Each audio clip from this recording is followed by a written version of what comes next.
demasiado grande. No, mira, hemos pintado Esto de aquí abajo, las piedras pequeñas, es que hemos ido a un sitio con grava para coger. Y después hemos ido al río a coger las piedras grandes, blancas. Hay que echar agua hasta esta línea negra y después hay un barco pirata que lo hemos hecho, lo metemos en el agua para que flote.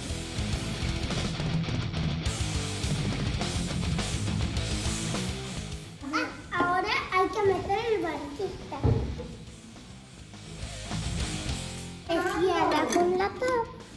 ¡Está flotando! Ya. Aunque cuando le das un golpe se empieza a mover. No se hunde, pero no se hunde. Porque es de corcho.